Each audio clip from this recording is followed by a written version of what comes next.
En juillet 2007, une crise éclata aux États-Unis d'Amérique portant sur des prêts immobiliers à taux variables.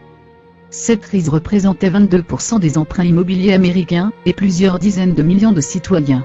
Cette crise américaine se propage en véritable pandémie, en faisant tomber les banques américaines comme des dominos, dans un premier temps, puis les banques européennes, étroitement mêlées entre elles par des produits financiers, et des obligations d'État.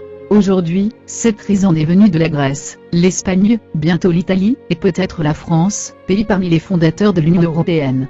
Rassurez-vous, aucun président au monde, pendant cette crise, n'a pu honorer ses engagements, ou réduire un quelconque déficit. L'objectif premier de tous les organismes internationaux impliqués pour le redressement mondial, était de se maintenir et limiter la régression. Les problèmes de fond sont d'ordre structurel et profond. Le peuple souffre, toujours pour une minorité de voyous en col blanc, que sont nos banquiers, français ou américains, qui spéculent sur le véritable travail de l'homme, quand les rendements sont dans leur face creuse. Cette spéculation est un cycle destructeur, qui ne profite qu'aux mêmes, et sur le court terme. La destruction de valeur, se fait par une poignée de gens, qui bénéficient d'immunité. Vous les banquiers, ne méritez que la sanction. Croyez-vous encore à ces promesses en ces temps difficiles? Êtes-vous naïf à ce point? Pensez-vous qu'une poignée de réformes, et la bénédiction à toutes les sollicitations du peuple, résorbera nos problèmes structurels? La réponse est non. Cédez-vous à tous les caprices de vos tendres enfants? La réponse est non également. Pourquoi ne le faites-vous pas, si vous pensez que notre président agissant en bon père de famille, doit se plier à la moindre manifestation? Voulez-vous d'un leader ou d'un béni oui? Voulez-vous vraiment d'une personne servile, qui approuve systématiquement la proposition de l'autorité? Pour une véritable efficacité, seule une action mondiale et unanime, contre tous les fléaux financiers, écologiques, économiques et sociaux soulagera nos maux. Pour cela, il faut faire beaucoup de sacrifices. Malheureusement, l'homme est bien trop avide, et égoïste par nature. Pouvez-vous nous montrer l'exemple d'une population partageant ses richesses au point de faire régner une parfaite équité? Ne me parlez pas d'un semblant de don ou de partage que vous faites pour soulager votre conscience. Héberger un sans-abri, le temps qu'il se réinsère dans la société, vous aurez alors compris ce qu'aider veut dire. Concernant nos élus, croyez-vous que Nicolas Sarkozy pourra améliorer votre pouvoir d'achat, alors que les problèmes de fond ne sont toujours pas résorbés à l'échelle mondiale?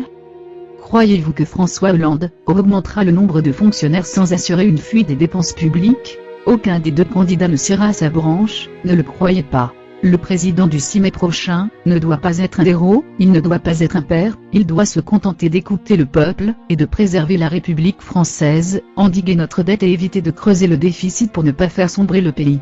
Néanmoins, un seul crime persiste depuis trop longtemps. Comment voulez-vous choisir un candidat, sans connaître les mécanismes et les conséquences de leur programme? Comment voulez-vous apprendre à maîtriser un véhicule, si vous n'avez jamais pris de leçons de conduite? Prenons l'exemple d'une réforme, de François Hollande, grand favori de l'élection présidentielle. Il veut créer 60 000 postes supplémentaires dans la fonction publique. Pourquoi augmenter le nombre de professeurs par étudiant? Pourquoi, sachant que le nombre de professeurs par étudiant est déjà largement supérieur à certains pays scandinaves, comme le Danemark, où la productivité et le développement des élèves est bien supérieur au nôtre, où plusieurs langues sont parlées naturellement?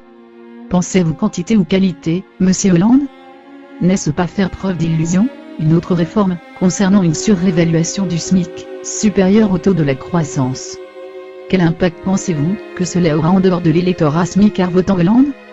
Pensez-vous réellement que les entreprises n'augmenteront pas leurs prix quand on se rendra compte que 33% des coûts d'une entreprise restent les salaires, et que ces derniers augmentent?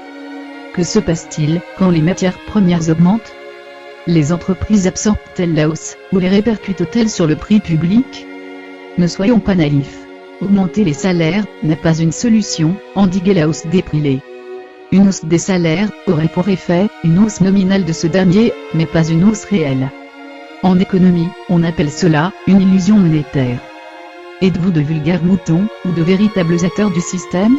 Arrêtez de nous prendre pour des idiots. Les vraies réformes sont de l'ordre de l'austérité et du maintien pour les années qui viennent, ainsi qu'une véritable pendaison des acteurs de cette crise. Le système monétaire. Monsieur Hollande, vous souhaitez agir sur le taux de la Banque Centrale Européenne? Une banque dirigée par une union de 27 pays indépendants? Pour ceux qui n'ont pas eu la chance de recevoir une éducation économique portant sur les mécanismes fondamentaux, nous saurons que la modification de ce taux aura pour impact direct un jeu sur l'indépendance de la politique monétaire européenne. un effet inflationniste sur les prix, une mauvaise parité de notre monnaie avec les autres devises.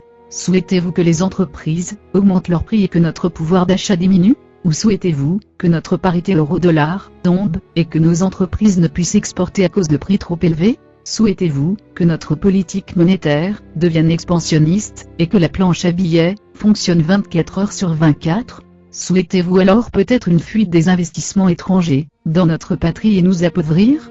Pourquoi, Monsieur Hollande, n'annoncez-vous pas les enjeux d'une telle modification? D'une telle action? Si tant est que l'Allemagne vous donne la main sur ce choix. Ce choix, que la BCE fait depuis la création de l'Union européenne, est dicté par une problématique, le triangle de Mundell. Le choix de privilégier deux volets, se fait par le sacrifice d'un troisième. Pourquoi n'expliquez-vous pas les conséquences de vos actes, Monsieur Hollande, au lieu de proposer des réformes inaptes dont les Français ne jugent pas l'envergure au moyen terme? Il semblerait que vous optez pour les mêmes choix que les banquiers et les voyous qui ne pensent qu'au trop court terme. Nous ne serons pas dans une meilleure situation avec Hollande, au contraire. La richesse de notre patrie se dégradera. Avec Sarkozy, nous ne verrons peut-être pas notre pouvoir d'achat augmenter, mais à défaut, nous conserverons le peu qui nous reste. Le véritable changement sera quand l'ordre mondial se réveillera, et quand les pays se révolteront ensemble. Sauvons-nous de la catastrophe, et votons contre la ruine étatique française, qu'orchestre Monsieur Hollande. Le jour où un homme politique expliquera le mécanisme de réforme que les politiciens connaissent très bien, ce jour-là, le jour de la transparence, la vraie, alors, la vérité sera toute différente, venant des différents partis que se partage l'électorat. Ce jour-là, nous voterons en conséquence, et conscients de nos actes. Aujourd'hui aucune réforme n'est expliquée. Avons-nous tous fait l'ENA ou sciences politiques? Non, nous ne sommes que d'honnêtes travailleurs, dans le droit de comprendre qui et comment les élus gouverneront notre pays. Nous sommes révoltés et souhaitons une explication exacte de chaque fait et geste de chacun de vos mouvements. Vous êtes nos marionnettes, nous sommes les voix du peuple qui vous soufflons la direction à adopter. Votons Sarkozy et constituons l'aube de la révolte. Préservons notre pays. Le temps du grand changement arrivera, chers compatriotes, soyons patients, ce temps viendra. Ce temps viendra. Mobilisons-nous pour une meilleure qualité de vie, pour une conscience éveillée des changements de demain, pour nos enfants, pour nos petits-enfants, pour notre continuité, pour la République française. Faisons mentir les sondages. Un vote blanc et un vote Hollande ne servira pas notre pays. Allez voter Nicolas Sarkozy. C'est votre devoir de citoyen. Allez voter.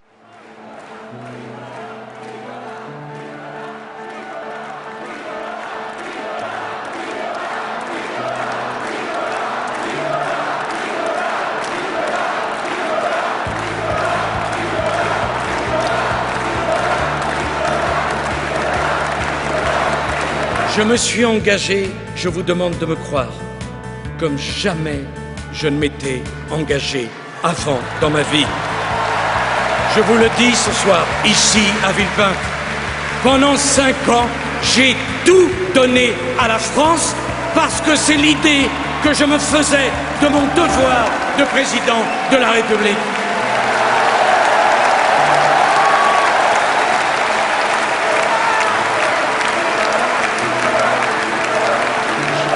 Jamais ne m'a fait renoncer à tout tenter, tout essayer.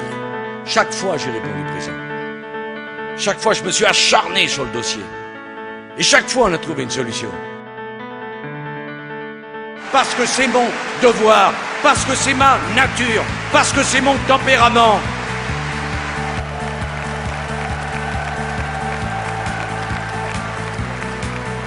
La France, au fond, c'est le seul sujet. Dans quelle France voulons-nous vivre? Quelle France voulons-nous léguer à nos enfants? Je n'ai pas peur, parce que je crois dans les idées qui sont les miennes. Quand on a peur de perdre, c'est qu'on a déjà perdu. Voilà la vérité.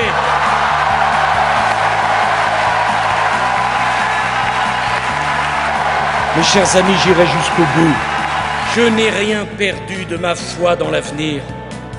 Je n'ai rien perdu de mon envie d'agir, de mon envie de faire bouger les choses et par-dessus tout, de ma confiance dans le génie de la France.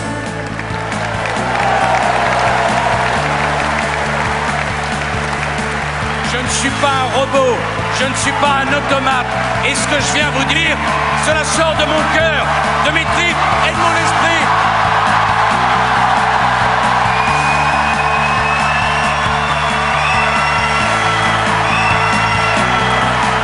Et mes chers amis, je mesure ce qui reste à accomplir. Aidez-moi. Aidez-moi.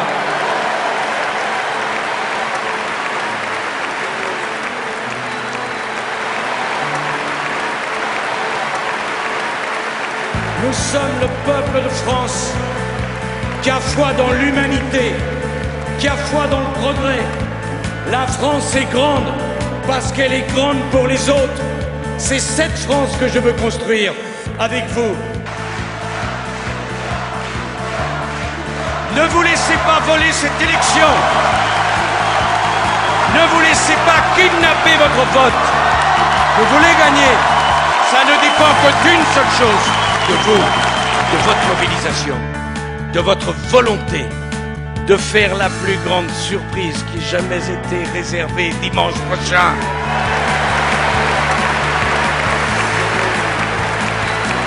Prenez votre destin en main. Dressez-vous. Prenez la parole.